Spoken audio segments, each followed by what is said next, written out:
तो जय मेरे प्यारे दोस्तों, क्या हाल है। उम्मीद है आप लोग सब बढ़िया होंगे। आज एक आप लोगों के लिए इन्फॉर्मेटिव वीडियो लेके आया हूँ कि हमारे जो देश के बंदे हैं यानी कि मेंस हैं, उनकी अचानक से फर्टिलिटी रेट क्यों इंक्रीज होने लगी है।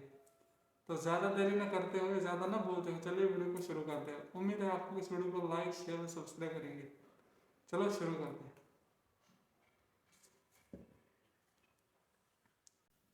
ये है हरियाणा के कपल सुनीता अग्रवाल और राकेश अग्रवाल। ये 10 साल से एक बच्चे के लिए ट्राई कर रहे थे और उन्होंने 5 बार IVF भी ट्राई किया, पर हर अटेम्प्ट अनसक्सेसफुल था। उनकी फैमिली ने इस पूरे इशू का ब्लेम सुनीता पे डाल दिया और सालों तक उसे मेंटली और फिजिकली बहुत टॉर्चर किया। लेकिन फिर 10 साल बाद मालूम पड़ा कि सुनीता नहीं बल्कि राकेश इनफर्टाइल था। इस सदमे से राकेश उभर नहीं पाया और फिर कुछ ही दिनों बाद राकेश ने खुदकुशी कर ली। वेल हेलो फ्लोनर्स, दिस इज निकिता। और आपने ये जरूर नोटिस किया होगा कि अचानक से इंडिया में इतने सारे IVF क्लिनिक्स खुल गए। आज इंडिया में अराउंड 2 करोड़ कपल्स इनफर्टाइल हैं और कहा तो ये भी जा रहा है कि इंडिया जल्द ही दुनिया का इनफर्टिलिटी कैपिटल बन सकता है। But here's the big news. Recently ये पता चला है कि इंडिया के टोटल इनफर्टिलिटी केसेस में से 50% केसेस का कारण मेल इनफर्टाइल पार्टनर होता है, फीमेल नहीं। यस, अग्रवाल के केस की तरह ही बहुत सारे कपल्स को रियलाइज हो रहा है कि उनके बच्चा नहीं होने के पीछे का कारण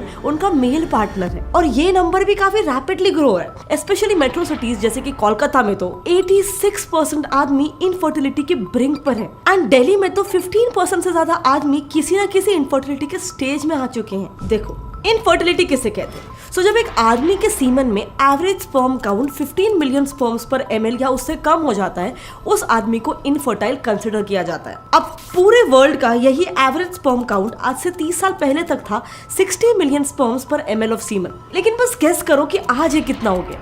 उससे 3 गुना कम, सिर्फ 20 मिलियन स्पर्म्स पर ml।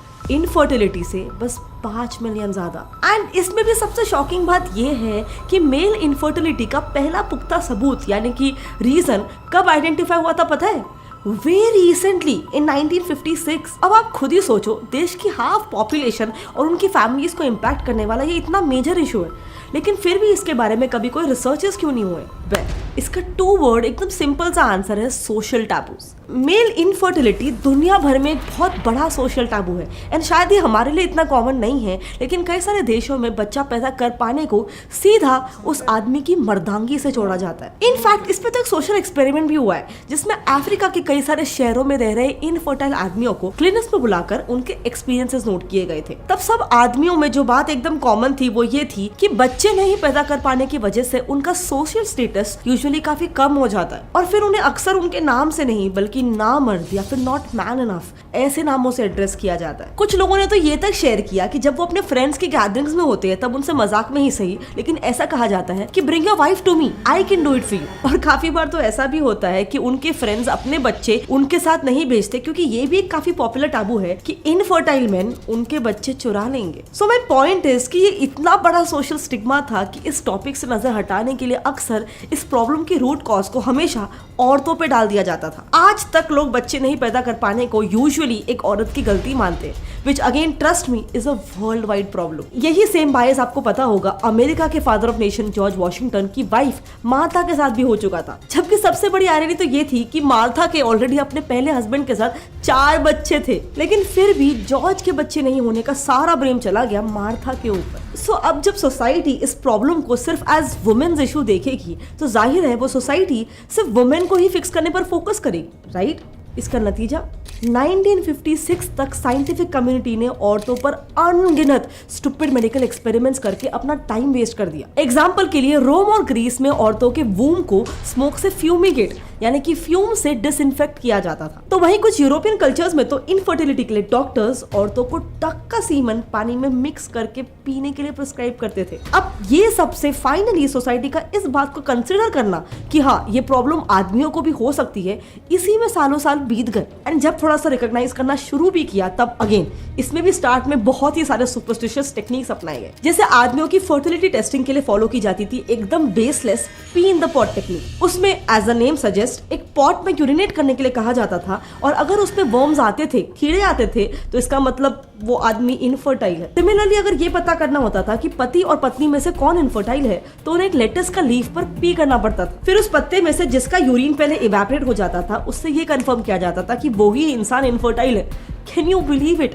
ये एक्चुअल फर्टिलिटी डायग्नोसिस टेस्ट थे। ऐसे ही कई सारे सुपरस्टिशियस और एकदम इलॉजिकल प्रोसीजर्स में टाइम वेस्ट हुआ, एंड फाइनली सीधा 1956 में जाकर पहली बार इस पर प्रॉपर साइंटिफिक स्टडी कंडक्ट हुआ, एंड फिर उससे समझ में आया एग्जैक्टली कि मेल इनफर्टिलिटी एक्चुअली में कॉज कैसे होता है। चलो इसे एकदम सिंप्लीफाई करके समझाती हूँ। सो बेसिकली टेस्टिस एक मेल बॉडी का स्पर्म प्रोड्यूसिंग ऑर्गन होता है, जहां से ये स्पर्म्स प्रोड्यूस होकर फिर कई सारे सेमाइनल फ्लूइड्स के साथ मिक्स होकर सीमेन फॉर्म करते हैं। अब मोस्ट इनफर्टिलिटी केसेस में स्पर्म्स प्रोड्यूस तो होते हैं, लेकिन वो सेमाइनल फ्लूइड से मिक्स होने से पहले ही रिप्रोडक्टिव ट्रैक्ट में कहीं पर भी ब्लॉक हो जाते हैं। इस कंडीशन को अजूस्पर्मिया कहते हैं, और इसके reasons can range from injuries to low testosterone levels in body, and बहुत सारे रीजंस हो सकते हैं इसके पीछे। लेकिन ये जरूर याद रखना कि इनफर्टिलिटी और इंपोर्टेंस दोनों सेम चीज नहीं है, दोनों बहुत ही अलग चीज है। इंपोर्टेंस का मतलब होता है इरेक्टाइल डिसफंक्शन, यानी कि basically being unable to keep up an erection. लेकिन इनफर्टिलिटी में इरेक्शन का प्रॉब्लम नहीं होता है, बल्कि male sufficient healthy sperms produce ही नहीं कर पाते हैं। अब ये इनसफिशिएंट हेल्थी स्पर्म प्रोडक्शन के पीछे कोई एक रीजन नहीं होता है, ज्यादातर ये मिक्सचर ऑफ फैक्टर्स की वजह से हो सकता है। जैसे कि अब अगर इंडिया की बात करें तो फर्स्ट एंड फॉरमोस्ट इंडिया में बहुत सारे कम्युनिटीज एंडोगामस है, यानी कि वो अपने ही कम्युनिटी में सिर्फ शादी करना पसंद करते हैं। एंड यही तो प्रॉब्लम है, क्योंकि स्टडीज ने ये भी पाया है कि एंडोगामी भी इनफर्टिलिटी के चांसेस बहुत ज्यादा बढ़ा देती है। सो हैदराबाद के centre for cellular and molecular biology institute ने 973 इनफर्टाइल मेल्स पे स्टडी किया, जो कभी भी इनफर्टिलिटी कॉज करने वाले कोई भी नोन फैक्टर से एसोसिएटेड थे ही नहीं। इस स्टडी से उन्हें ये पता करना था कि आखिर फिर वो इनफर्टाइल हुए ही कैसे, एंड रीजन निकला कि 30% सब्जेक्ट्स में जेनेटिक डिलीशन देखे गए थे। अब ये जेनेटिक डिलीशन क्या होता है मैं एकदम सिंपली एक्सप्लेन करती हूँ। देखो, मेल्स के वाई क्रोमोसोम में AZF यानी कि अजूस्पर्मिया फैक्टर नाम का एक रीजन होता है, जो कि उनका फर्टिलिटी डिटरमाइन करता है। लेकिन जब इंडिविजुअल के दोनों पेरेंट्स एक ही सोशल ग्रुप को बिलोंग करते हो, यानी कि एंडोगामस हो, तब रिसर्च में देखा गया है कि ये रीजन अपने आप ही डिलीट हो जाता है। अब ये एग्जैक्टली कैसे होता है, क्यों होता है, इसका मॉलिक्यूलर लेवल पे स्टडी करना अभी भी बाकी है। लेकिन एंडोगामी भी बस एक ही रीजन है। Add to it late marriages. देखो, एज के साथ साथ भी ना मेल्स में जो स्पर्म प्रोडक्शन होता है वो डिक्रीज होते जाता है। देखो, रिसर्चर्स के हिसाब से 22 से 25 साल एक मैन का सबसे फर्टाइल पीरियड होता है, एंड ऐसा सजेस्ट किया जाता है कि 35 के पहले ही बच्चे पैदा कर लेने चाहिए, क्योंकि उसके बाद फर्टिलिटी काफी ज्यादा डिक्रीज होने लग जाती है। But as you know, India में मैरिंग एज बढ़ती जा रही है। सो ये भी कहीं ना कहीं एक्सप्लेन करता है कि क्यों मैरिड मैन अपने पार्टनर्स को इम्प्रेग्नेट नहीं कर पा रहे हैं। लेकिन इस सब के अलावा एक और फैक्टर है जो लड़कों को इनफर्टाइल बना रहा है, पर आपने कभी उसके बारे में सोचा तक नहीं होगा।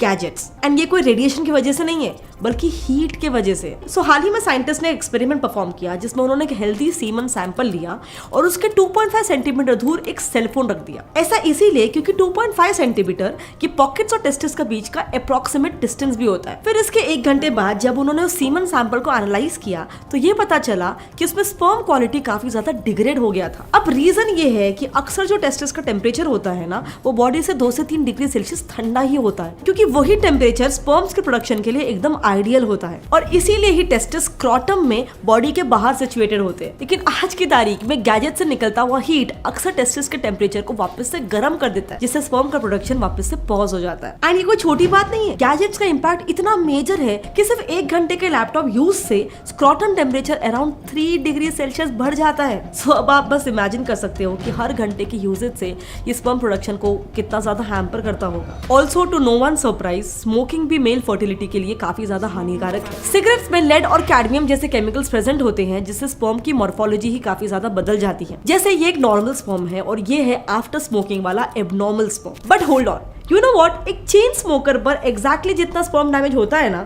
उतना ही एग्जैक्टली हो सकता है एक ऐसे इंडिविजुअल पर जो एक पोल्यूटेड एरिया में रह रहा है। यस, ये फाइंडिंग्स है एक चाइनीज स्टडी की, जिसमें ये पाया गया कि कोल माइंस के आसपास रहने वाले ज्यादातर मेल्स इनफर्टाइल होते हैं, टू द पॉइंट कि उनमें से कईयों का स्पर्म काउंट तो लिटरली 0 था। But fortunately for the most part कुछ लाइफस्टाइल चेंजेस वगैरह करके इनफर्टिलिटी के रिस्क को काफी ज्यादा कम किया जा सकता है।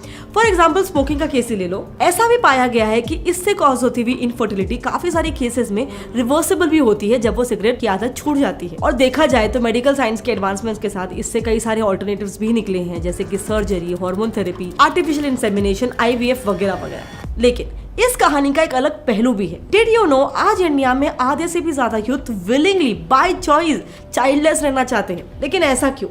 वेल, इस टॉपिक पर हमने एक डिटेल वीडियो ऑलरेडी बना रखा है, आप यहाँ पे राइट क्लिक करके उसको देख सकते हैं। इसके अलावा आई डोंट थिंक आजकल लोगों को पता है कि ये इनफर्टिलिटी इतना बड़ा प्रॉब्लम बन चुका है। तो प्लीज इस वीडियो को जितना हो सके अपने फ्रेंड्स और फैमिली में शेयर करो। और क्या आपको पता था इसके बारे में? नीचे कॉमेंट करके बताओ। मिलते हैं अगले टाइम, तब तक के लिए जय हिंद। आपको वीडियो पसंद आई होगी और ऐसी इंफॉर्मेटिव वीडियो थी जिससे आप अंदाजा लगा सकते हो कि कितना अभी fertility rate, infertility rate marriage में भी कम होने लगा।